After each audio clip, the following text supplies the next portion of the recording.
Muy buenas tardes, doctor Juan Carlos. El día de hoy nos encontramos muy atentos a poder estar en esta entrevista en la cual queremos conocer acerca de la responsabilidad civil que conlleva el ejercicio de su cargo como profesional de la salud, exactamente como médico cirujano. Es por ello que quisiera preguntarle en este día, ¿qué políticas aplican para prevenir los casos de responsabilidad civil derivados de la atención médica? Bueno, dentro de las responsabilidades hay que ver un contexto que puede ser para el servidor de salud, tanto administrativo como civil como penal, ¿no? Definitivamente la parte civil deriva mayormente de situaciones penales, ¿no? Entonces, si bien es cierto, no nos forman a nosotros en el tema jurídico, pero nuestro actuar está ligado a una responsabilidad más que civil penal. Y lo que derive de eso ya es el que entra en el contexto civil.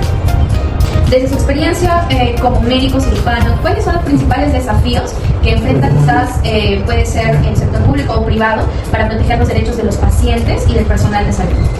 Bueno, la práctica médica implica una serie de procesos que definitivamente tienen que ver con base a la parte cognitiva, y eso hace que el profesional se desenvuelva con la buena práctica, o también lo otro es que haya una negligencia. Y otro punto que es la impericia, ¿no? Entonces muchos procesos derivan más que de la negligencia, de la impericia. Y lo otro es que nosotros tenemos un instrumento médico legal que es la historia clínica, y aparte de eso los consentimientos informados. Y si se reúnen todos los requisitos, es poco probable de que uno termine con situaciones jurídicas que resolver, ¿no? ¿Usted considera o podría quizás detallarnos cuál es la importancia que tiene el conocimiento informado de la prevención de conflictos y responsabilidades civiles en la atención médica? Definitivamente el consentimiento informado es un instrumento que permite, como su nombre lo dice, informar al paciente del procedimiento que se le va a hacer. Generalmente es eso, ¿no?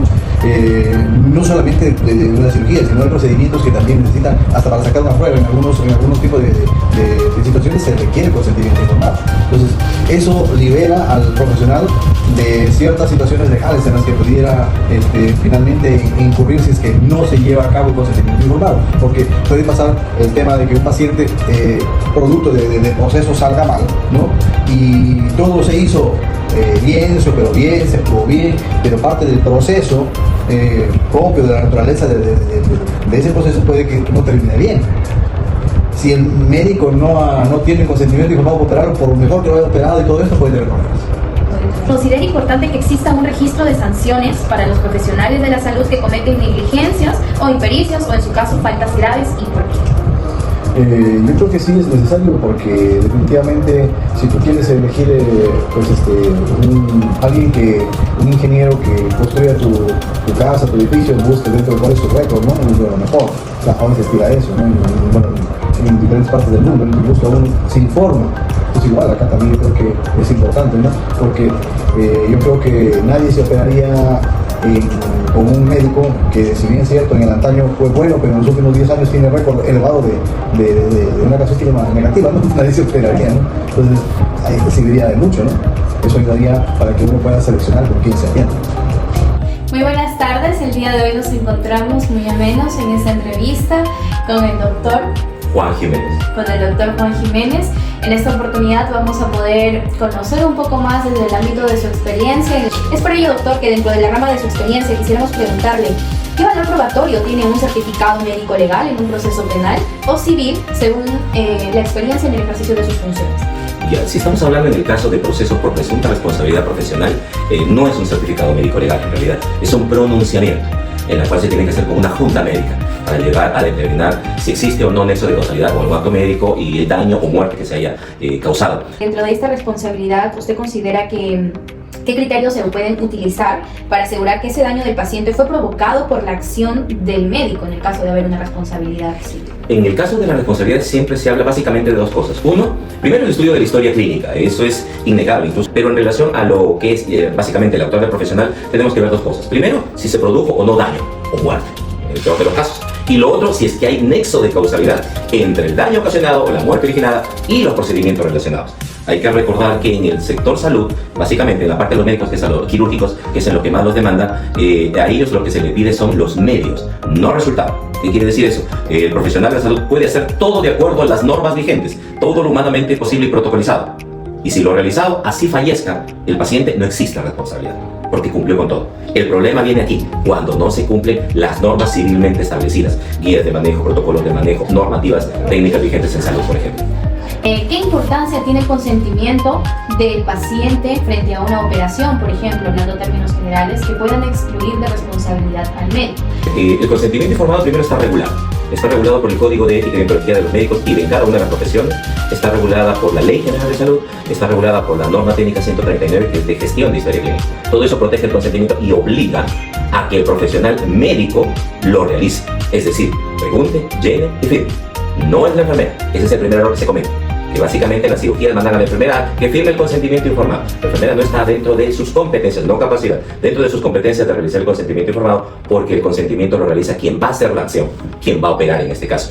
Y un buen consentimiento realizado, tanto en el llenado como en la explicación, sí, ayuda bastante en la eximación de responsabilidad profesional.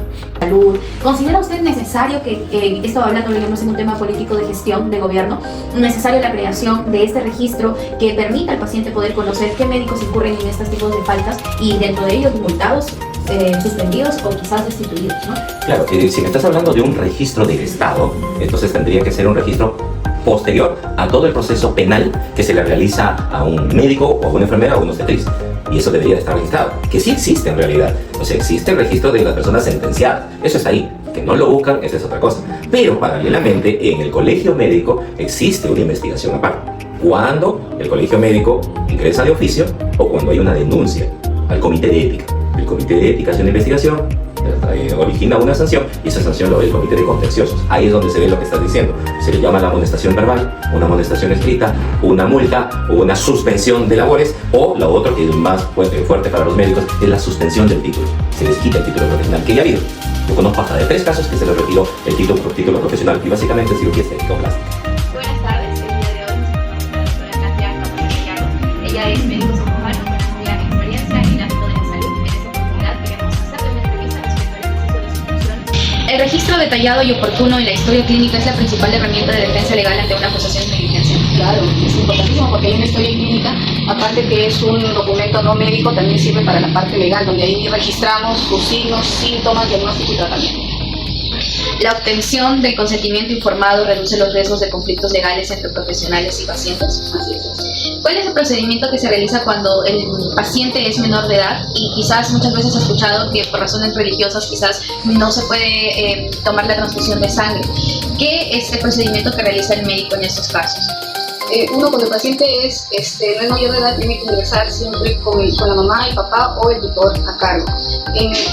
Hay casos, como tú mencionas, de religión. ¿Sí? Hay muchos casos, en este caso con transfusión sanguínea, ahí hay que ver riesgo-beneficio. Entonces, en un primer nivel, si el paciente, la mamá de ese menor de edad o por religión no quiere la transfusión, lo tenemos que derivar a un especialista. Y él es el que toma ya la decisión. Pero ahí hay que ver en primera instancia riesgo-beneficio. Si el paciente está en emergencia, necesita una transfusión sanguínea, definitivamente para la parte de salud nos compete salvar la vida. Ya luego se tendrá que ver la parte legal. ¿Usted considera que los establecimientos de salud también deben asumir responsabilidad por los daños ocasionados por profesionales durante la atención médica? Sí, claro. Bueno, muchísimas gracias por esta oportunidad de poder contribuir con esta entrevista. Muy buenas tardes, el día de hoy nos encontramos con el doctor Sergio Aquino. El día de hoy es muy importante para nosotros poder contar con una entrevista respecto a las funciones que él desempeña como médico legal y en los servicios de clínica forense. Entonces, el día de hoy es un gusto, doctor, estar compartiendo con usted. Muy amable, doctora Celeste. Muy agradecido también a ustedes, señores estudiantes. Muchas gracias por invitarme y considerar. Bien, es cierto, yo trabajo en el servicio de clínica forense de la Unidad Médico Legal 3 Lambayeque, que es un órgano desconcentrado del Instituto de Medicina Legal Leonidas Atentado y Bureta. ¿Considera que la manera adecuada de la comunicación entre fiscalía, policía, médicos y legales es la correcta para poder llevar a cabo el esclarecimiento de los hechos en el caso de poder existir una posible responsabilidad civil? Recordemos que el nuevo Código Procesal Penal fue puesto en vigencia en el año 2004 a nivel en Huaura, en el 2009 en el Distrito Judicial de Lambayeque, y en esa fecha había una adecuada y armoniosa comunicación entre fiscales, policía de investigación criminal y peritos del Instituto de Laboratorio de Criminalística, cosa que con el tiempo se ha ido perdiendo. Entonces, pero los señores fiscales que tienen este tipo de responsabilidad del acopio de evidencia para su teoría de caso y llegar a la exhibición de la responsabilidad o la probante del hecho criminal, entonces acuden hacia nosotros. Nosotros somos como parte del andamiaje de proporcionar la carga de la prueba. Bueno, ¿qué procedimientos, me corrijo, sigue para la detención de una presunta víctima en violencia sexual en clínica forense, ¿no? Dentro de ellos la cadena de custodia o la biología forense. Bien, cada uno de lo que hace usted tiene su guía, la llamada guía médico-legales para, lo primero, en la parte física, evaluación física de presuntas víctimas de delitos contra la libertad sexual. Entonces, esta guía es un documento normativo que mínimamente debe cumplir todos los médicos, no solamente de medicina legal, porque tenemos la ley del servicio médico legal que obliga a todos los médicos del Estado, donde no haya médicos legistas, puedan cumplir el asesoramiento ante el requerimiento de la policía o de la fiscalía. Entonces, esta guía médico-legal, la última, la vigente del año 2021.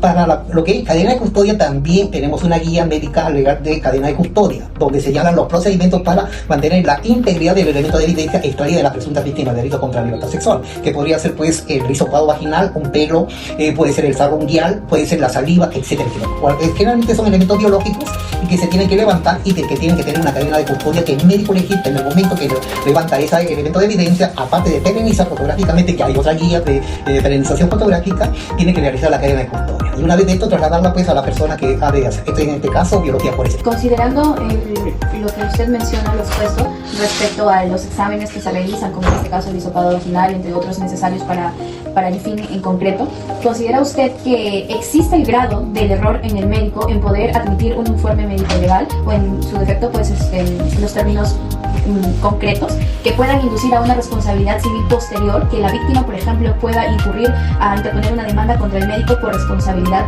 del mismo? Pues, somos seres humanos, somos valientes y podemos cometer errores.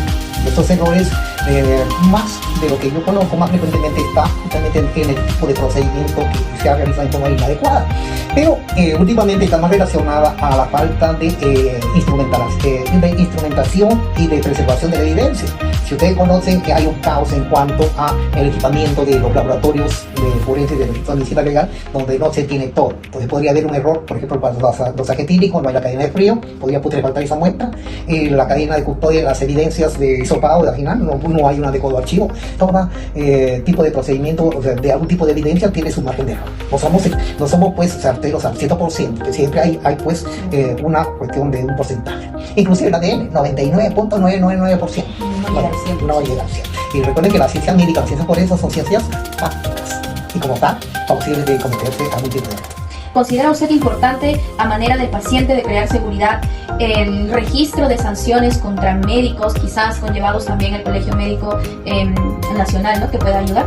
Sí, bueno, no tengo conocimiento de que médicos en mi ámbito de especialidad clínica forense, tanatología forense o laboratorio IML, por lo menos en la región donde yo trabajo, que hayan sido sancionados y que el colegio médico tenga. No tengo tampoco conocimiento que el colegio médico o haya un registro de médicos que han sido sancionados por un hecho de un acto médico forense, un acto médico clínico de malpraximento. No tengo conocimiento, pero debe existir, supongo. No me interesa, desconozco el tramitar. Recuerden que nosotros hemos sido pues capacitados, entrenados en la universidad para salvar vidas, no para matar, no para hacer daño. Muy bien, hoy nos encontramos con la señorita Yanela. ¿Qué responsabilidad civil usted puede tener en cuanto a la venta de medicamentos? Quizás se pueda conocer si le puedan causar un daño al consumidor. En este caso, por medicamentos quizás defectuosos o medicamentos que puedan estar vencidos y que sean de uso importante para el paciente.